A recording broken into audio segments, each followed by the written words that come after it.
Hello, welcome back to Go. Put your comments down below. I'm about to tell everything that happened this week in the world of football. Hey, I'm about to tell everything that happened this week in the world of football. Hey, I'm about to tell everything that happened this week in the world of football.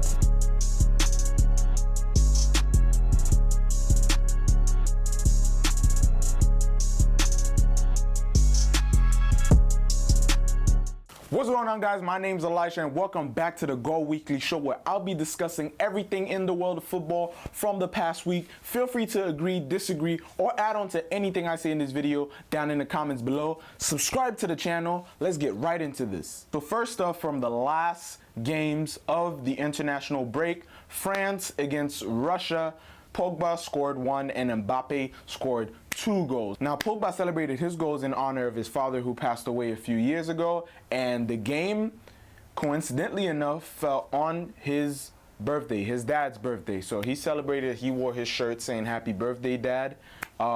Salute to Pogba, salute to his dad. Now, it's good that France got at least one win this international break, but it really doesn't show much. We know Russia, even if they're the host team for this World Cup, they're really not a strong side. A team that's not really a favorite to win the World Cup. This doesn't really show much about what they can do, but we hopefully some of their players in the clubs can improve and they can learn to play with each other better, because it's not looking too good for them right now. Secondly,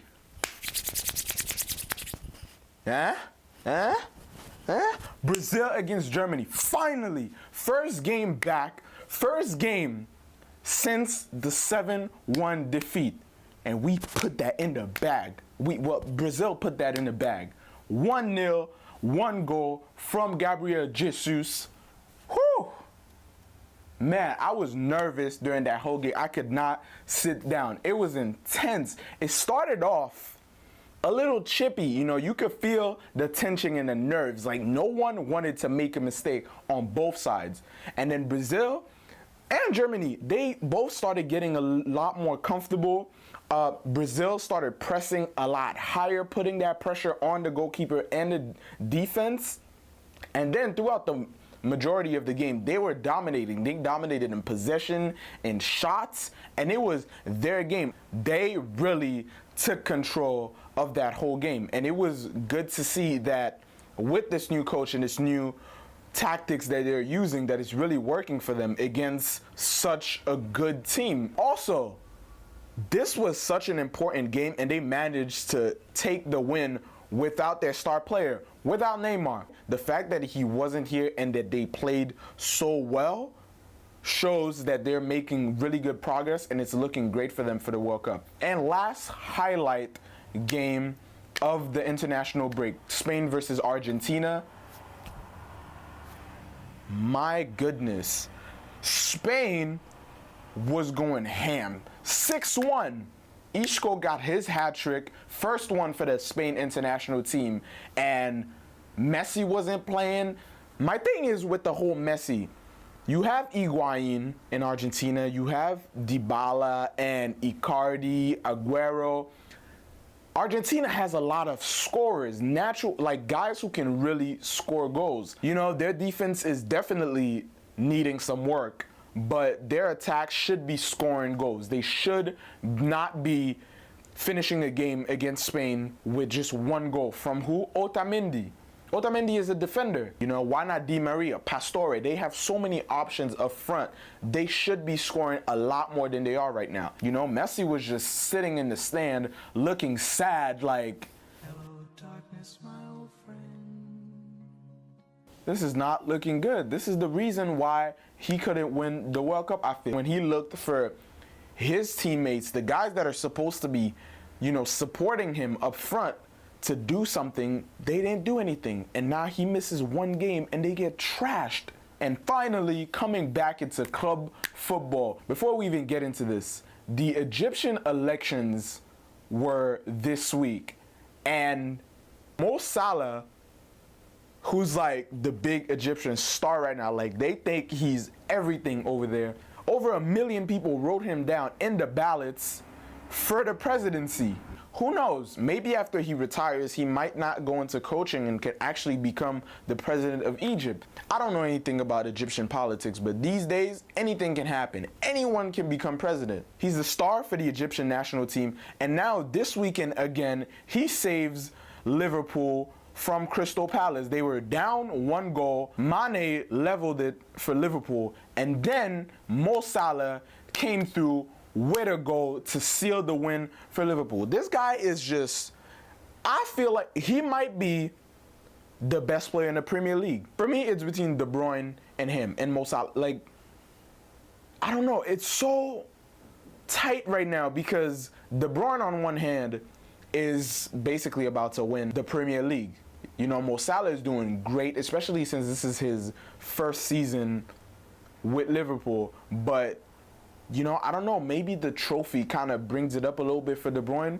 Let me know what you think. Mo Salah or De Bruyne down in the comments. I want to know what you guys think about this. Also, another great Premier League game this weekend, Chelsea against Tottenham. Tottenham won 3-1. For the first time, they won a game against Chelsea at Stamford Bridge. In 20 years, they've never done that, and they finally got that win. And the goal that inspired this comeback from 1 down from Christian Eriksen. Christian Eriksen is one of the most underrated players in the Premier League. People really don't give him enough props. 1 or 2 key passes, 1 turn, and he just, you know, his movement is crazy. And it just switches the attack totally. If it wasn't for inconsistency, Tottenham could have easily been up there with Manchester City. Speaking of which, and this is really the only team that matters right now, Manchester City 1 win away from the Premier League title after they just beat Everton this weekend. 1 goal from Gabriel Jesus, Sané, and Sterling, the youngsters, and it's looking like they're actually going to do this next week against Manchester United at Old Trafford. This is going to be the game of the month, probably. The 2 Manchester teams battling it out. Really, United have nothing to prove. They don't have anything riding on this except for their pride. But it's definitely going to be a great game for the fans. Now moving on to the Bundesliga, the only game that everybody was waiting for. I don't even know why we wait for this anymore. It's becoming like it's the same outcome. So Bayern versus Dortmund. Bayern wins 6-0. Bayern beat Dortmund like some African drums. They beat them like some Dr. Dre headphones. They beat them like Sharkeisha. Remember Sharkeisha? They beat them so bad you would think DJ Mustard was producing them. What's that on that beat? They beat them so bad they might as well become makeup artists. They beat them into a purple vegetable. That's just unacceptable. Like, I'm tired of, I don't even want to talk about this, to be honest. Teams like Arsenal and Dortmund need a coach who's used to winning, to come in and reinstate a new mentality, a new system of we're here to win and nothing else. Like, we're really gonna do this. Now, this one I'm really excited about. Like, whoo! So, Barca versus Sevilla. Okay, here's what happened. The game started out well for Barca, you know? As always, maintaining possession, attacking. The attack wasn't sloppy. Coutinho, Suarez, Messi was on the bench, but the team was managing well, you know? And, of course, Sevilla got a couple of chances in the beginning of the game, so it became kind of even. But it seemed like they were mostly, you know, getting those crosses in, so the defense didn't look so bad. And then, I don't know what happened. Like, the Barca's defense just fell asleep. They just completely fell asleep. Umtiti's just standing around. Paulinho doesn't know what he has to do. His feet are just planted on the ground, not on his toes, not moving. I don't know what happened. So they get 1 goal, and, you know, that's supposed to be motivation for Barca to be like, all right, we need to get our game, we need to get our head. That's supposed to be motivation for Barca to be like, all right, we need to get our head in this game, tighten up the defense, you know, let's get 1 goal back and let's back this. And they lose another goal. Another, like, at this point, I'm like, what is happening? So I'm thinking, are we really going to let Sevilla end our streak right here? Like, Barca still hasn't lost a game in La Liga, like, at all. Only wins and draws. So it's the second half, and Barca's trying to show signs, show signs of life. Sevilla is still missing chances, which is really scary. Like, the defense is still acting up. Offensively, we're really trying, but it wasn't happening. And then Suarez came in like a wrecking ball, and at this point, Messi's already in the game. They put him on. He's, not feeling too well, but I'm guessing the team just does not want to lose this record. Like, we really want to go undefeated for this whole season. I don't think that's ever been done before. And lo and behold, the Magic Man, as always, doing what he does best. That's what Messi does. And this is not very surprising to me, but Zlatan's first game in the MLS for LA Galaxy. So LA Galaxy is losing 3-0 in the first half. It's looking bad for them. And, they pull one goal back. Zlatan was starting off the bench, and he came in the game in the second half. By that time, another player from LA Galaxy scores a second goal. And then Zlatan Ibrahimovic when he said welcome to Zlatan, like, he means it. Came in doing that and then wins it for the team on your first game? What? Come on. Like, hey. Yes, respect. This guy is a beast. Like, he's going to continue smashing I wouldn't be surprised if he went to Brazil or India. Like, he's just, wherever he is, he's just going to dominate. And that's a fact. All right, now for something a little bit more serious. Michy Batshuayi, who plays for Dortmund, recently had some fans from Atalanta when they were playing in the Europa League, when they eliminated Atalanta, actually, and they were screaming at him, making monkey noises, racist stuff. And he reported it, He also went on Twitter talking about it and kind of trolled them a little bit, saying, they had moved on to the next round and they didn't. So their fans are kind of salty about that. When something like this happened, you expect the league, the authorities, whoever's in charge to say, okay, we're going to take this seriously. We're going to talk to the team, do some kind of investigation. And that's how it seemed at first. They had an investigation going on, and then suddenly they just dropped it like nothing ever happened. And of course, Batshuayi got back on Twitter and kind of snapped at them, like, yeah, it's basically, it's just monkey noise, kind of flipped it on there. It's just monkey noise. Maybe it was his imagination, which is like, it's frustrating like this.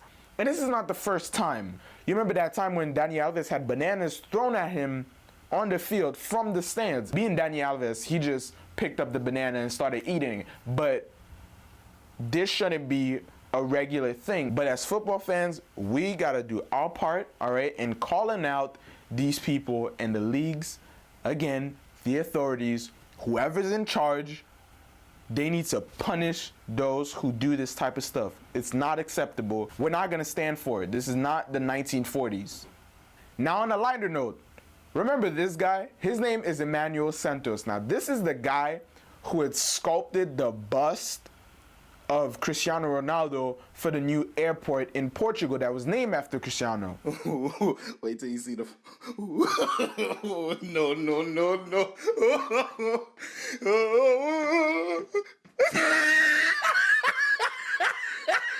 There's no other way to put it. It was just a bad sculpture. Like, he really had to take an L for that one. But this time, I guess Bleacher Report kind of felt bad for him, and they gave him a chance at redemption. They said, they're going to follow him around for a little bit, do like a mini documentary, talking to him about the whole experience of, the teasing and everything like that. He got a chance at redemption, and he took his shot and did not miss. Like, he made a dope sculpture. You can't hate on this one. It looks like Cristiano, not just, it is Cristiano. Like, this is a nice sculpture. He's actually a good sculptor, you know, and now that really shows. This might be his big break. This might actually lead into him making other sculptures for other footballers in the future. And last but not least, I just want to clarify this one thing. There's been headlines recently saying that Neymar is going to be back in 2 to 3 weeks, and I don't want people to get confused. Neymar is right now recovering from his surgery in Brazil. He's going to be back in Paris in 2 to 3 weeks maybe, but that does not mean that he's going to be back to playing or even training with PSG. I definitely know that his season with PSG is over. You know, we're going to see him in the World Cup. With that being said, thank you so much for watching. If you enjoyed this video, drop a like, and if you didn't, drop a dislike, but make sure you let me know why in the comments below so that I can improve. Before you do anything else, go and subscribe to the channel if you haven't done so already. Just right now, just do it. All right, see, that wasn't so hard. Also, make sure you follow me on Instagram. Check out the other social media in the description. Check out the music that I used to make this video, also in the description. And I'll see you right here next week on another episode of Goal. Peace. Mwah.